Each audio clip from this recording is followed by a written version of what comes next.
Hey, thanks for joining me as we continue through my walkthrough of the few issues of Wizard that I held on to over the years. I collected every issue of this thing, every single one, and some years ago, I ended up having to move from the a place I was living into a much smaller place, and in my bedroom, I had I had every one of these issues just piled up forever, and I just packed them all up and threw them into the nearest garbage can when I had to move. But I kept the first year's worth that I had, the first 10 or so issues.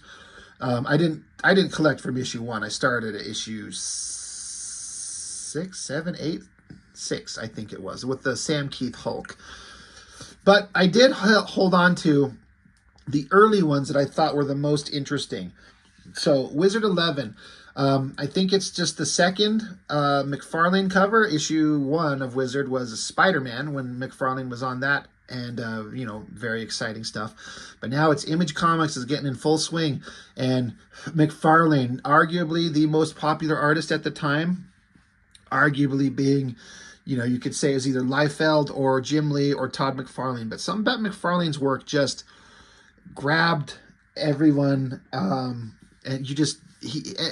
it's hard to explain, and I obviously don't know any of the behind the scenes shit. I'm just kind of relaying what I remember at the time as a reader, like my feelings, and then what subsequent interviews and discussions have been. But something about what McFarlane did, he always kind of felt like, out of all the popular artists, especially those Image guys, he's like the leader of the group.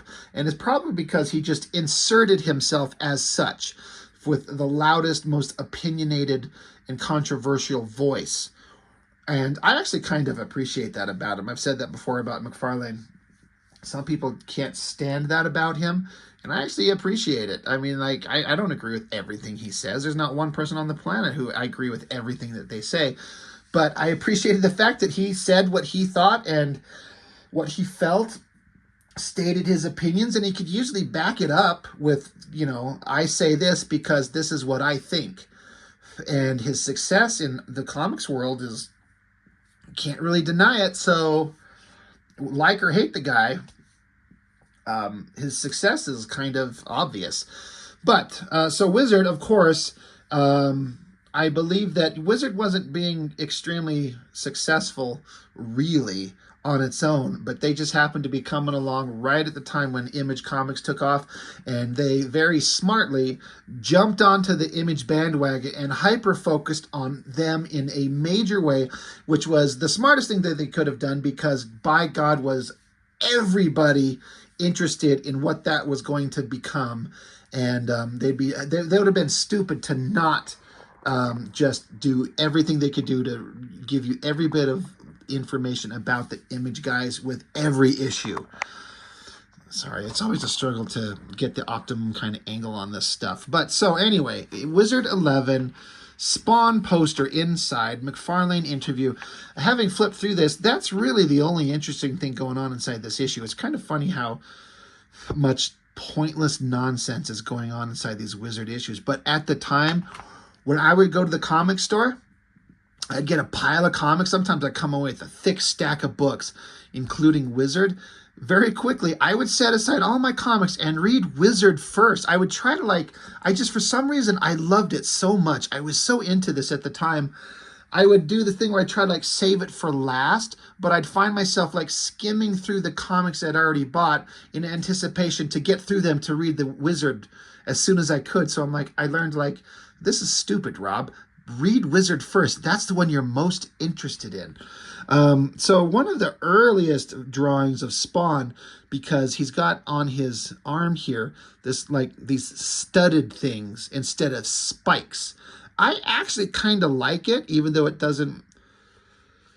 I was going to say it doesn't make sense, but does anything on this costume make sense?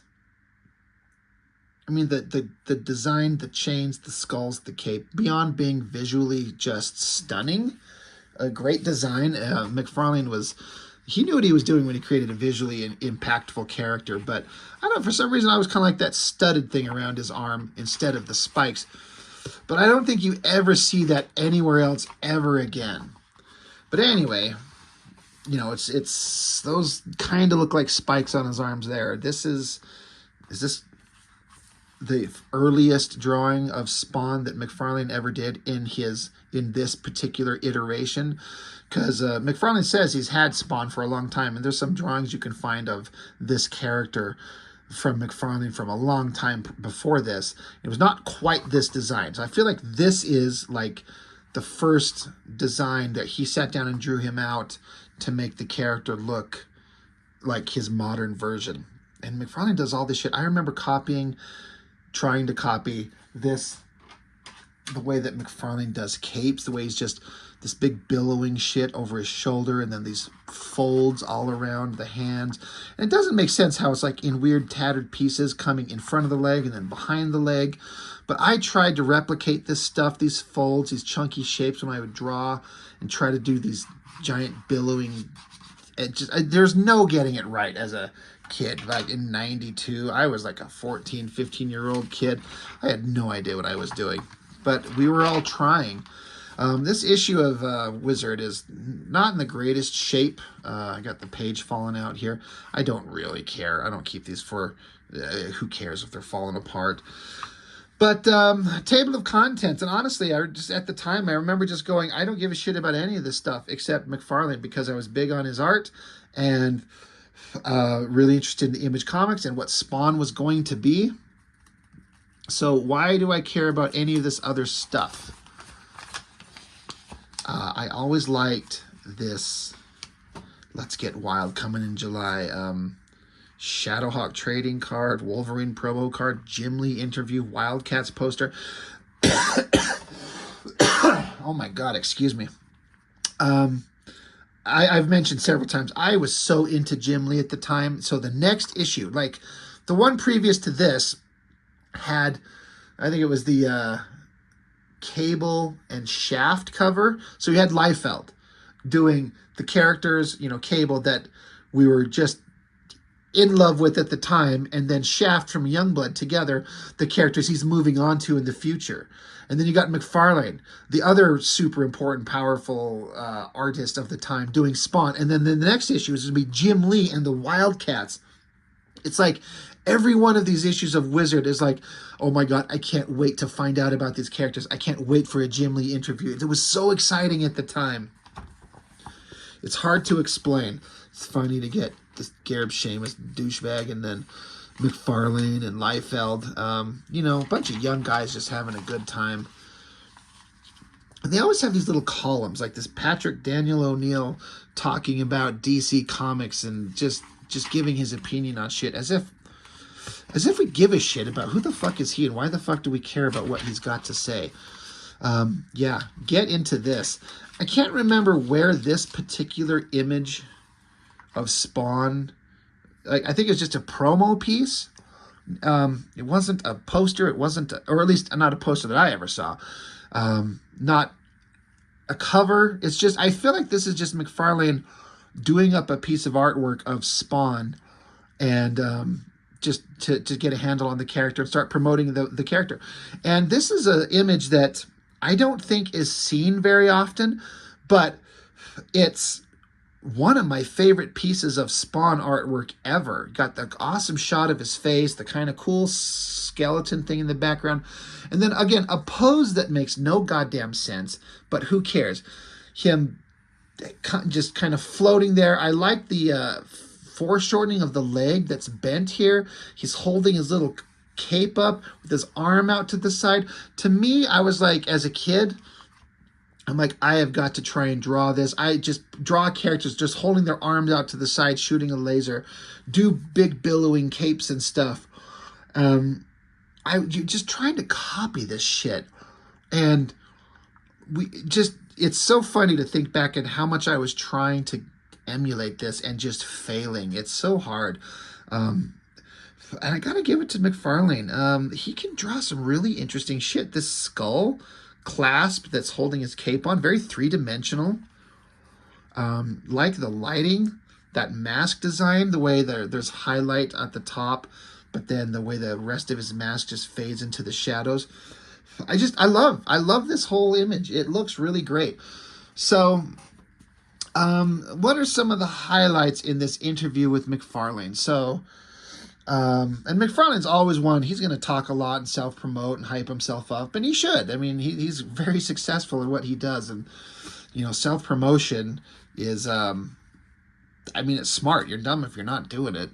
So they started out like people considered you to be an overnight success on Amazing Spider-Man, but what is some of your earliest stuff? And he talks about some of the things he'd worked on: Coyote for Epic, Infinity Inc. for DC Comics, a run on the Hulk with Peter David. In between there was Batman Year 2, a bunch of odds and ends. He's like, how did you get started in the comic book world? He says, probably like everyone else, I handed out my samples at conventions to editors, rammed them down people's throats over and over and over and over. Eventually got tired of me sending in samples, so they gave me work. And then the wizard says, your style of drawing is revolutionary. You practically rewrote the rules of drawing comics and have since become one of the biggest names in the field. Have you had any formal training to develop your style? And my friend says, I got a degree in graphic design to get into commercial art. So he talks about using his design sense, incorporating into comics. He says, most of my stuff is more graphic design, like capes. They don't flow like cloth. They're more like folded paper, and that I could have sharp edges on it and not have anything soft. He says, I know a lot of guys draw better anatomy than I do. I just try to work with my strengths.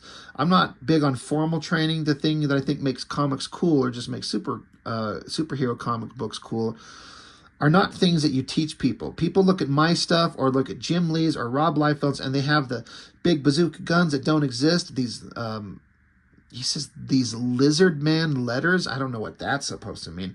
The blast coming from the guy's hands that look like they've got life.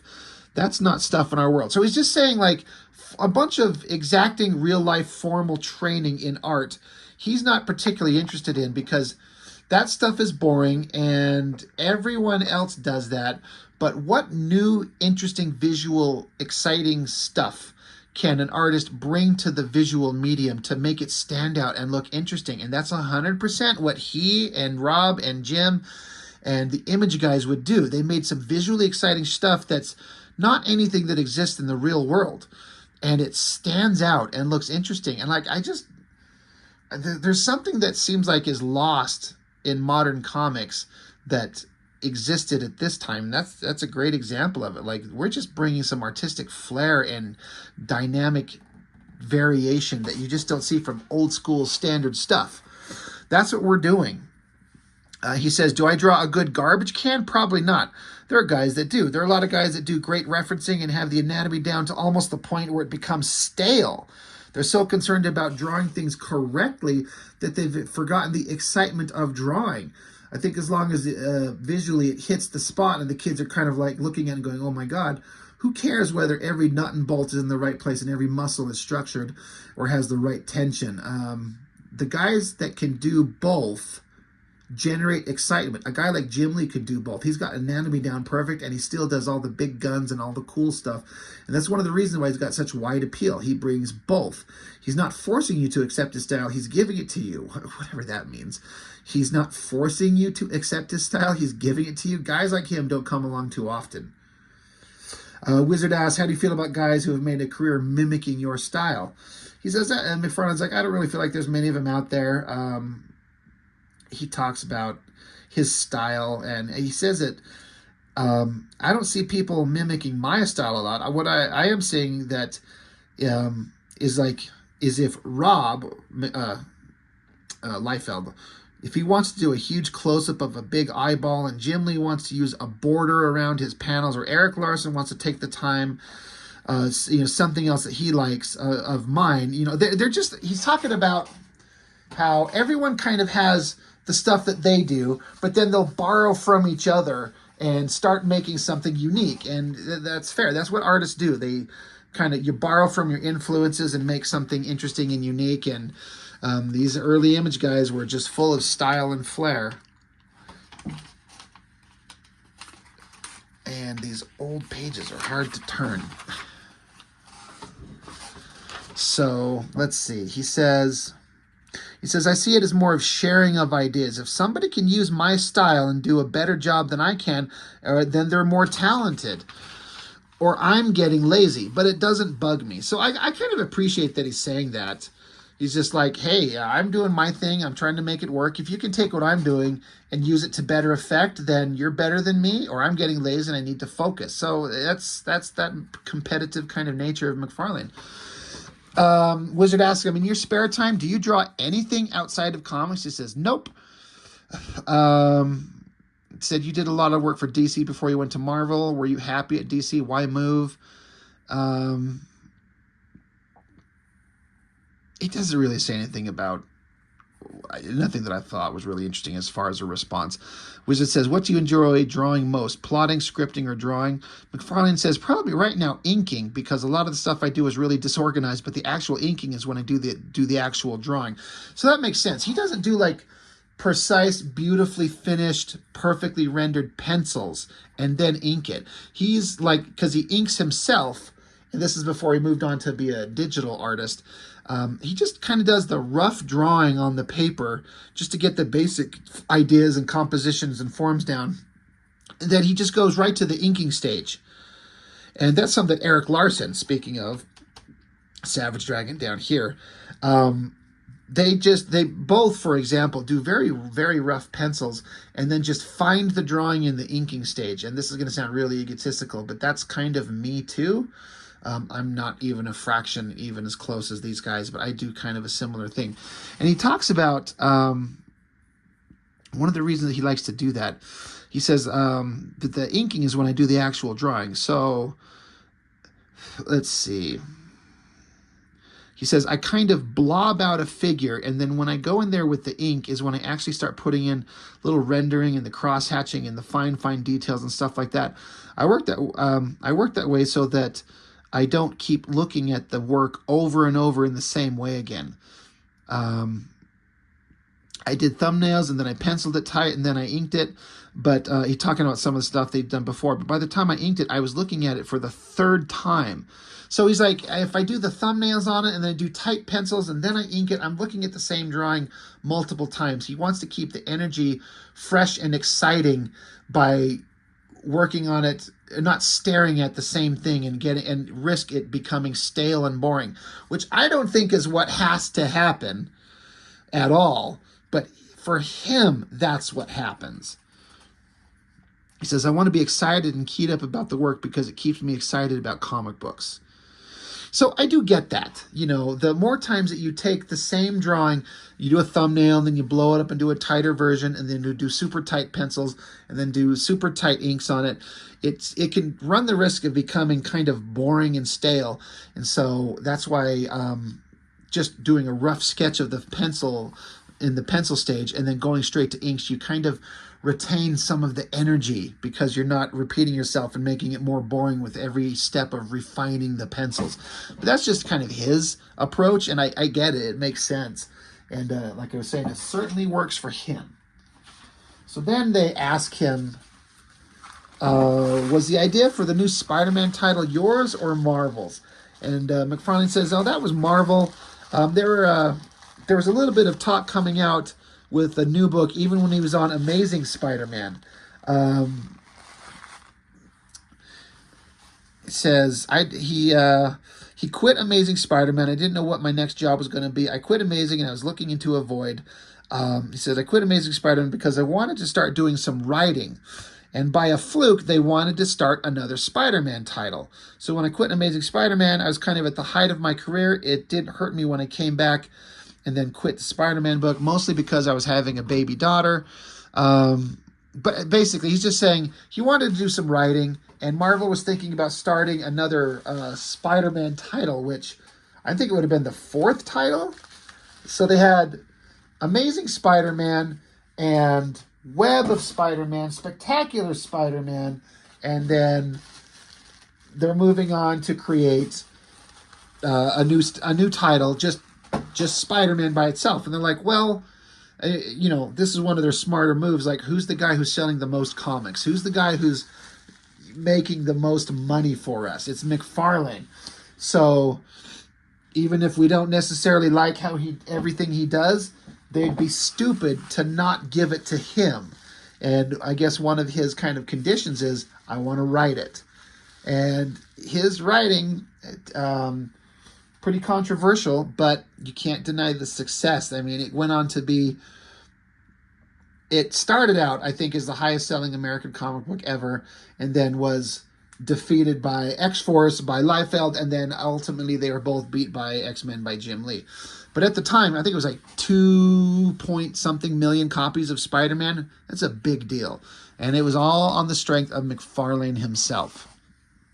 They talk about how was Venom created, his character, the design, and he said it's kind of a fluke. The writer gave him a description that it was going to be the black costume, but on a big guy. So McFarlane, let's see, he says he didn't have a lot of details on what Venom should be or what the character is going to be, other than make him big. He says, I didn't know he was going to be a human underneath, because McFarlane gave him that Cheshire grin. If you remember those early appearances of Venom, it's that black costume on a big guy, Eddie Brock, but he had that grin. And he says, if I would have known that, he says, I gave him that grin before I actually knew that it was a human under the costume. If I had known that in advance, maybe I would have designed him differently. But it seemed to work out. Each time I drew him, the smile got bigger, the eyes got bigger, the fangs got bigger, and the slob got slobbier, which is a funny way of putting it. And the kids liked him. So it's just interesting. He's just basically like, here, design this, this is what the character's going to look like.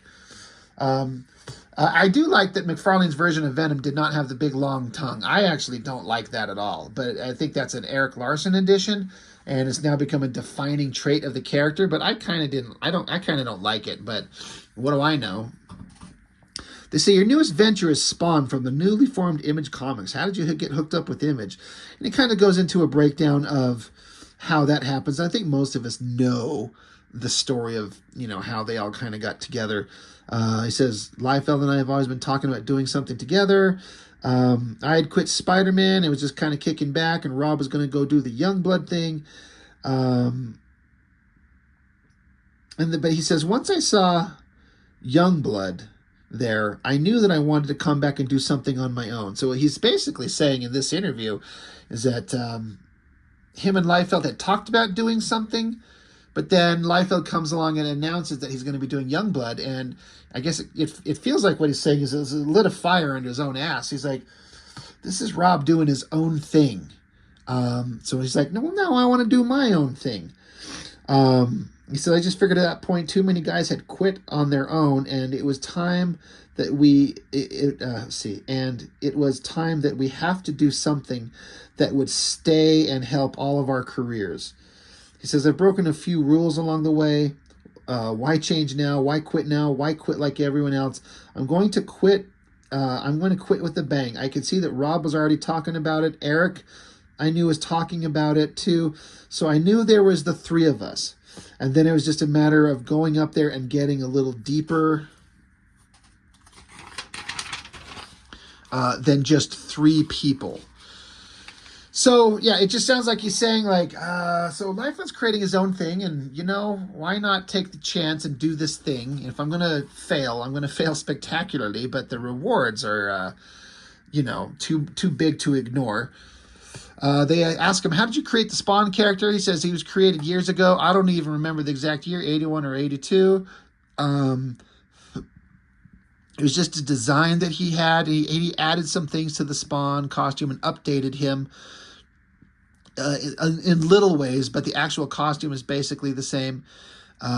He says he actually looks a little more old-fashioned than the other guys. Most superheroes seem to look more like the X-Men and X-Force.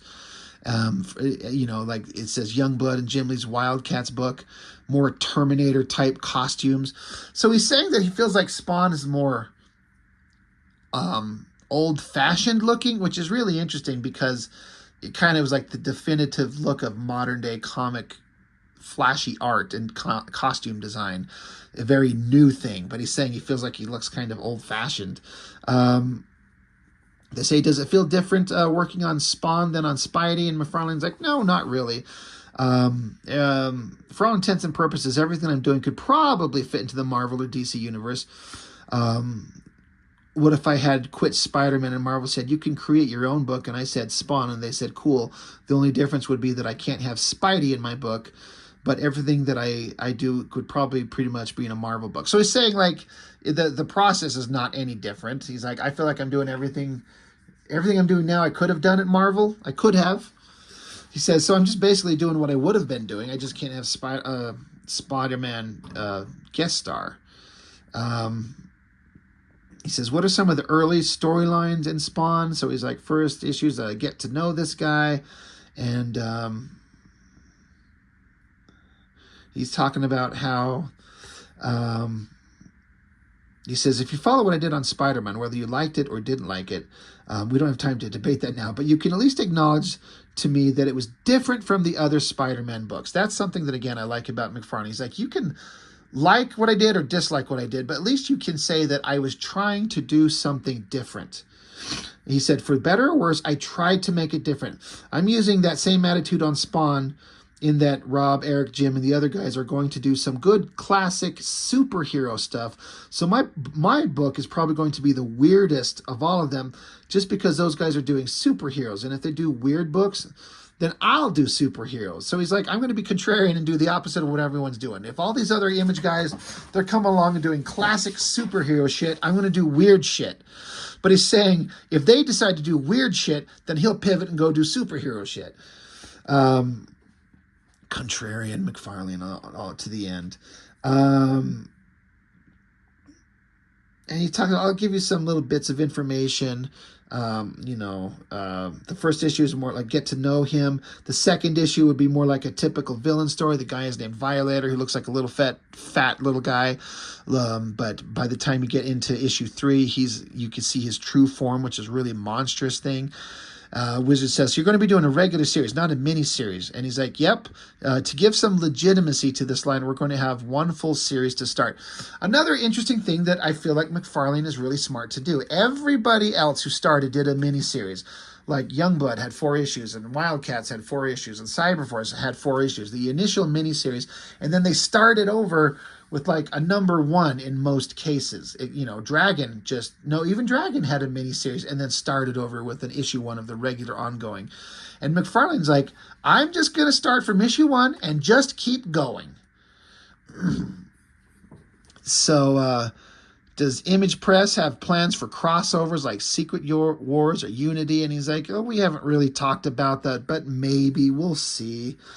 He talks about how he feels like some characters shouldn't be in certain stories. He's like, Spider-Man shouldn't be on an alien planet. That's my personal opinion. Batman shouldn't be on an alien planet. Daredevil should not be on an alien planet. It kind of feels like certain characters, like Batman being on Darkseid's home world, is kind of a weird thing to him, for example. Like, Batman's like a street level hero, and that's where he should stay. So he's like, I don't know, big crossovers may not work. We'll see how it goes. Wizard asked him, who's your favorite comic book character to draw? He says, I don't really have a favorite, but I wouldn't mind drawing Batman or something like that. But doing Spawn with capes and stuff like that is where I can really get my fix on that. So, he says, part of it is that I got into comic books late, so that really has never been a factor, like what books I decide to do. It's just kind of, I take them as they come. I get into every book that I'm doing. So he's like, I don't really, I'm not jonesing to draw anything specific. I just kind of take what I get, and I'll make it as interesting as I can make it. They ask, is there anyone in particular you would like to work with, or anyone that you wouldn't like to work with? He says, anyone I wouldn't work with? For the most part, 90% of the editors out there. He says, that's who I don't want to work with. Most of the editors, 90% of the editors. And this is something that I read and I really took to heart, for better or worse at the time. He says, I'm in no mood to have some 25-year-old guy who's never written or drawn a comic book telling me how to write or draw a comic book. And when I read that, I was like, I felt like there was some legitimacy to that. Like, some guy who's never done this is an editor, and he's going to tell me how to do it. I'm the guy who writes and draw comics, McFarlane's saying. I know I do this for a living. I can draw, I construct stories.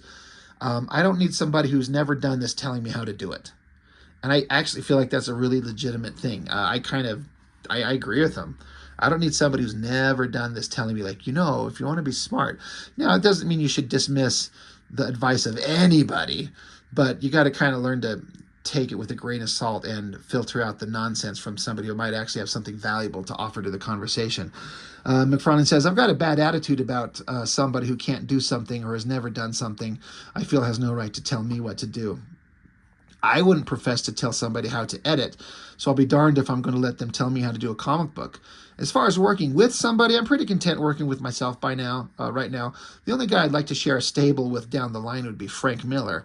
Maybe draw one of his stories or collaborate on something. Other than that, I have too much fun working with myself. So that's interesting. Him and Frank Miller do eventually do a Spawn Batman crossover.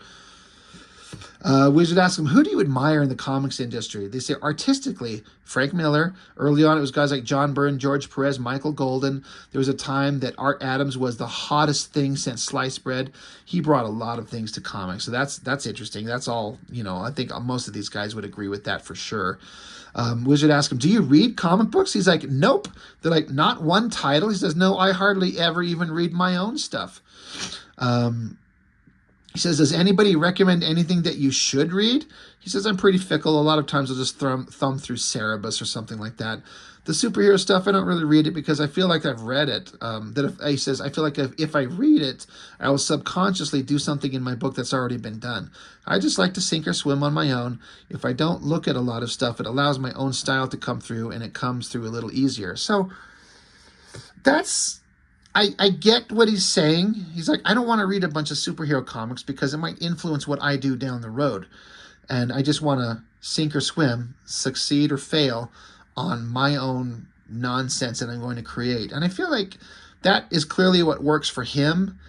But I feel like, not that you need to read superhero comics to be good at it, but you could see how it's done by the greats and then make your version of it, but do it in a way that you feel like is making it the better version of that. You're at least attempting to improve on the good stuff that you've seen. So if you've never even read anything else, how do you know that maybe you're not making a bunch of garbage in the first place?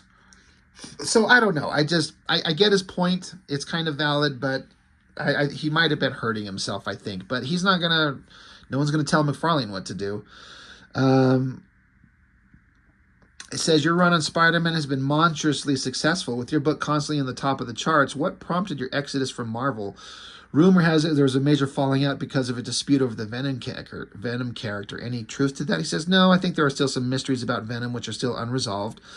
90% of why I left is my wife and I were having our first child. I was quitting anyway.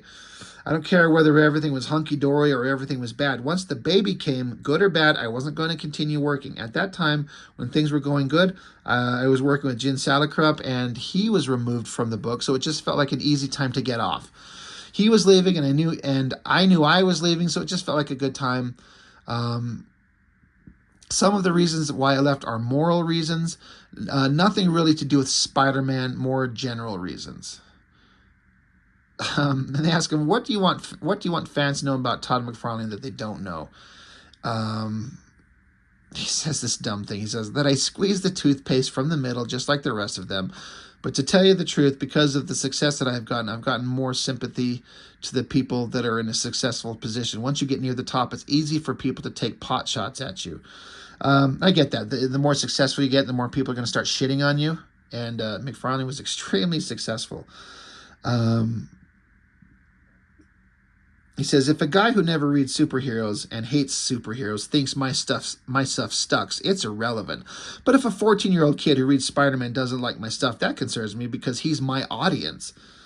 So, he's always considering his audience. I've always felt that about McFarlane. He's always kind of considering what can I do to make the most interesting book to the people who are actually reading it. I'm not interested in what the people in charge say, the owners of Marvel. I don't give a fuck what they got to say. I'm interested in making a comic book that the audience likes, and therefore they will buy it and sales will get bigger, and that's ultimately what we're all here to do. They ask if there's anything he'd go back in his career and change, what would it be? He says he doesn't have many regrets, but he'd go back and do something different on the DC Invasions project.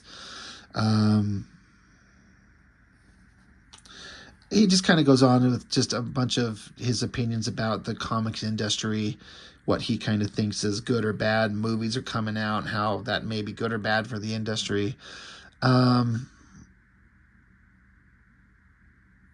See, anyone in the industry that you want to say something to, that you want everyone to know, criticize or compliment them. It's like Wizards like egging them on. Like, you got anything controversial to say? And so McFarlane says, I guess my only words would be to the rest of Image, my fellow peers, something like that. Just keep doing what you're doing, and as long as it makes you happy to know that there are other... keep doing what you're doing as long as it makes you happy to know that there are other options out there. On the other hand, just because I wouldn't do what you do and you wouldn't do what I do doesn't mean that we can't be kindred spirits. I think that artists, I think as artists and writers, we should all be somewhat cellmates and fight for a common cause. There's a lot of options out there, and I hope that there are other people that can take advantage of them.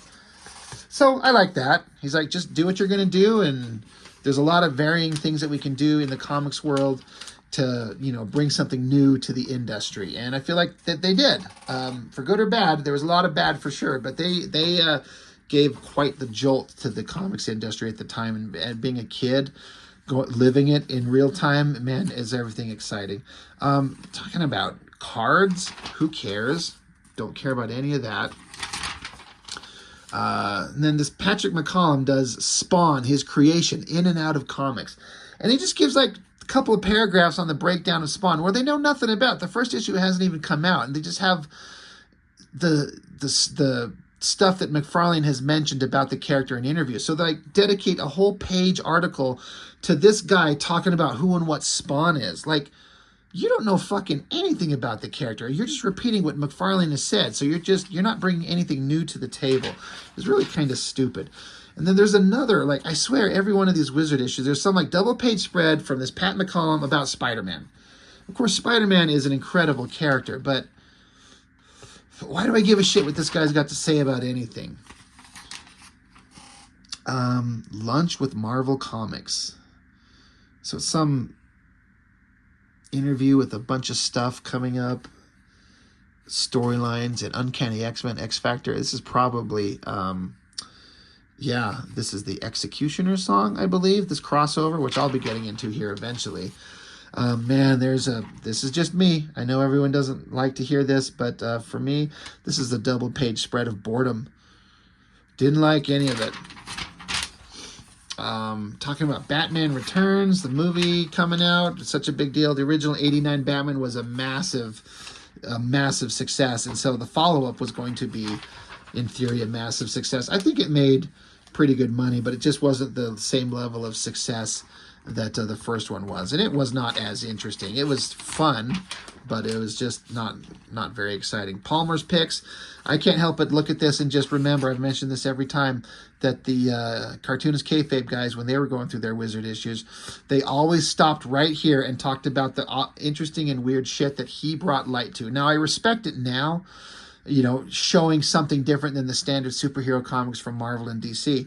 I respect that, and it would put some people on the road to discovering different things. But to me as a kid, I'm like, I couldn't think of anything. I don't care about, why do I care about Funnies on Parade and the Vault of Horror? I don't care about that, so I would move on. Brutes and Babes, Drawing Powerful Comics with Bart Sears. You know, I know a lot of people have a lot of fondness for this, and I was really looking forward to it at the time as a kid, too, because I'm getting to see this breakdown of muscles and anatomy that I didn't really know, so that was kind of helpful visually, but it's hard to teach anything in a two-page spread in a couple of paragraphs of words. I would read it, but I would read it once, and then I'd just stare at the drawings and try to, like, incorporate what I would visually see, and I don't know. I feel like ultimately these were not as useful as I thought that they would be as a kid. There's just not much that you can learn from 2 pages. There's just not much there. But they were trying. These were kind of silly. Hunk of the Month and Babe of the Month. It's a Rob Liefeld drawing of all things. I feel like he referenced this off something. too good. And it's Boom Boom. Yeah. Hottest villains and heroes. You can really tell what was popular at the time. Cable was the #1 thing. Wolverine, obviously. Spider-Man, Ghost Rider, Venom, Punisher, Sabretooth. Okay, Gambit. Johnny Blaze version of Ghost Rider. And then Archangel.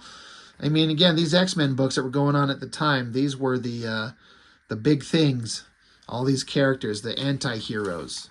You know, there's one pure hero. It's Spider-Man. The rest of them are like the anti-heroes, the people that would kill, or villains.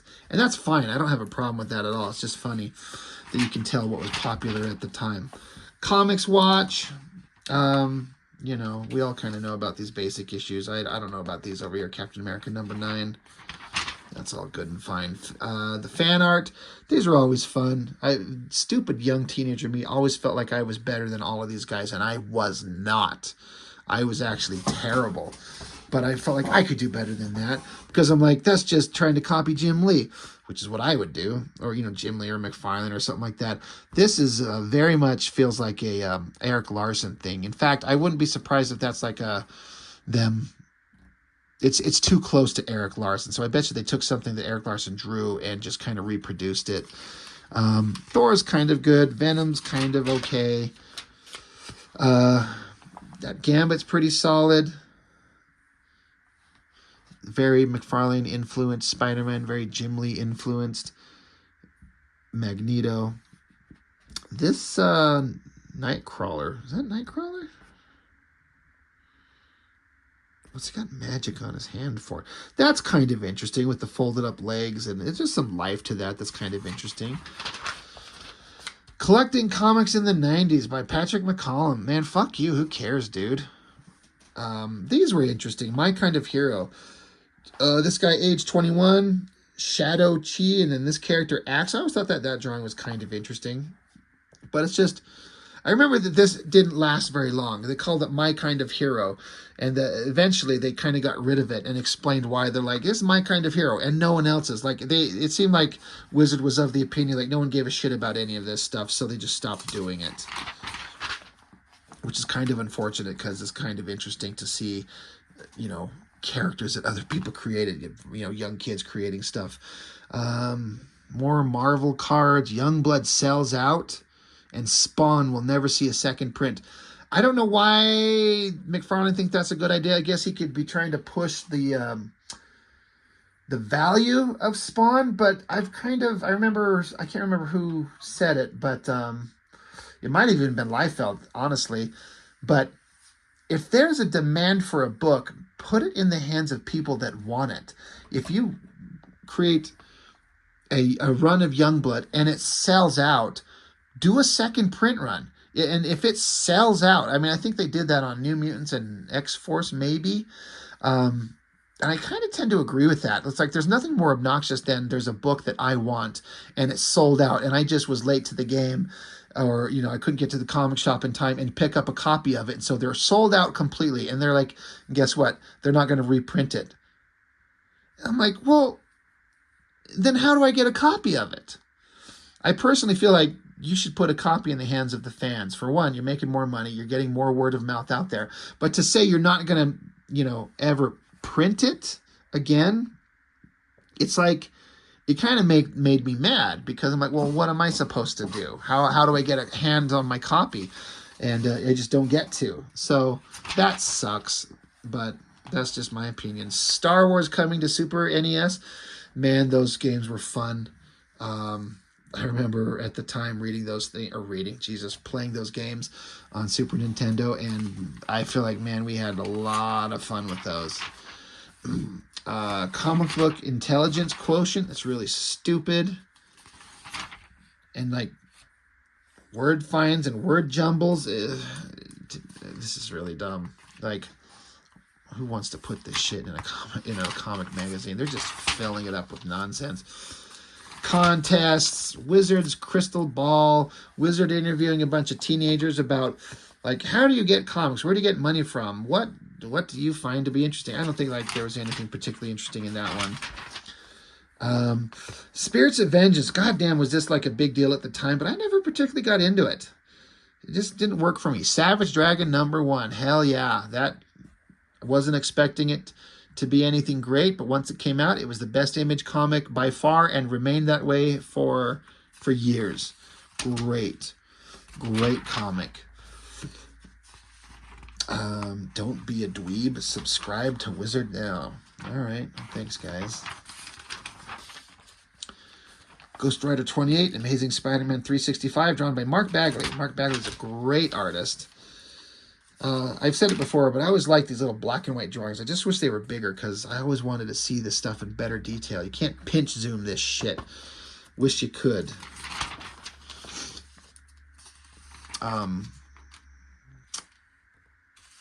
This month's #1s. Oh yeah, #1 issues. Okay. Top 100 comics of May of '92. Spawn #1. X-Men #10. I think that's the last issue of X-Men by Jim Lee. Batman, Uncanny X-Men 290, X-Force 12, Spider-Man 24. So just kind of a lot of the stuff that all the Image guys had been working on are in the top there. And then the stuff that those Image guys had gone on to do at Image Comics for themselves. And Spawn would stay in the #1 spot, if I remember correctly, for a long time. I believe so. I think. It's certainly up there. But it's kind of a lot of the stuff that you would kind of expect. Sleepwalker. I wouldn't expect that, but that was somehow kind of interesting at the time. Toying around, not really concerned about that stuff. These old figures, they had such a simple charm to them. Even though they're really not that great, but no one had given the possible thought to make really high quality, highly detailed, amazing action figures until, I mean, what, McFarlane Toys? Wizard of Cards. You know, it's amazing that they thought that cards were this, you know, I guess they were a thing. It's kind of ridiculous. Series 2 got those. Series 3, I'd got those. I subsequently got rid of them all. The X-Men cards, I still have those. The Jim Lee ones, those were amazing. DC cards, never ever collected any of them. Top Comics, it's kind of a lot of the same stuff. The issue where I guess Cyclops' baby was born, and then in theory it was retroactively decided that Cyclops' baby is actually Cable, so this is technically the first appearance of Cable, even though the first appearance of Cable is in this book right there, so the testament to the popularity of that Cable character. First appearance of Gambit, it's early Carnage stuff, pretty impressive stuff. Ghost Rider #1, very popular character. More Spider-Man, Unity, like, okay. Harbinger, okay. Darkhawk, that's interesting that it's one of those, like, top 10 books. I was into Darkhawk. I liked it. It was kind of popular for a minute. Top 10 artists, of course, you got McFarlane, Jim Lee, and Liefeld in there. Interesting to see Ron Lim in there. Burns should be up there higher. Bagley should be up there higher. But at the time, I mean, this is what the kids wanted, myself included, so I would have been kind of fine with that. And this is the price guide, which again, I've subsequently kind of come to understand, especially listening to the Cartoonist Kayfabe guys. I don't know anything, but it just seems like this is just Wizard running the industry in terms of value. Who decides what these comics are worth? Who decides that, you know, what, Action Comics number 270 is worth $35? Who sets that price? Who determines that? The price is whatever the market will bear, whatever somebody will pay for a thing. But everyone took Wizard as gospel. It's like it says in Wizard. Wizard says that, you know, Amazing Spider-Man #130 is worth $18. Well, isn't that Wizard just controlling it on their own? Like, who sets these dollar amounts? You know, these things just, the value of these things is flexible and fluid and can change moment to moment, and the value is whatever anybody's willing to pay for it. So it's just, I don't get how Wizard could make a price guide and anybody could look at this and go, yes, this is what it is. It's just them making it up. I mean, right? Like, if you know better, please tell me. But it just kind of becomes like they're controlling the market. They can decide a comic is valuable or not by just telling us the dollar amount. Is like, oh my God, my copy of Micronauts number 37 with Nightcrawler in it is worth $5. Oh my God, I need to go buy multiple copies of that. It just, it pisses me off, you know, way later in life, thinking about how, who decides what this shit is worth. It's kind of stupid. But anyway, we'll just get past all that bullshit. I don't think there's anything left in this thing that's worth really talking about. That was a great cover. Good stuff. Then shows and conventions. I would always look, but there was never anything even close to me. Then magic words. It's funny because these letters pages would get moved to the front of the book in short order. But to start, they were just here in the back. There was some funny stuff. They're like, I demand to know why Moon Knight comics are not worth as much as some other titles like Ghost Rider. And Wizard responds, because Moon Knight is lame. And I tend to agree. Let's see. And then there was the big fight between who would win, Iron Man or the X-Men. They say, this letter page here, it says, to that guy who insulted the X-Men by writing about that award-winning, hot-selling, super hot pick, never an issue left on the shelf, Iron Man. Kiss my mutant-loving butt. Anyone who insults a mag like the X-Men is no real comic collector. One, that's like, I don't know if he's trying to be sarcastic, but that is like douchebaggy fanboy bullshit to be like, if you don't like the X-Men, you're not a real collector. That is some of the most bullshit kind of logic in the history of ever. If you don't like what I like, you're not really a fan. Fuck that, fuck you. But this becomes a big thing. So the response is, oh, for this letter, I'm handing the letters page back to Doug Goldstein, the guy who insulted the X-Men for a second. So the guy who made that claim in the magazine, he says, look here, Nate, what I said was that Iron Man could defeat the X-Men single-handedly. This is true. I don't dislike the X-Men. I wasn't insulting them. I was just pointing out that there's someone out there that is a lot more powerful than all of them put together. And for your information, Iron Man was popular decades before you little mutant-worshipping maggots ever heard of the X-Men. People have forgotten what it means to be a cool character because some other books have flashy art and half-naked women in them. So you and your butt can just chill, okay?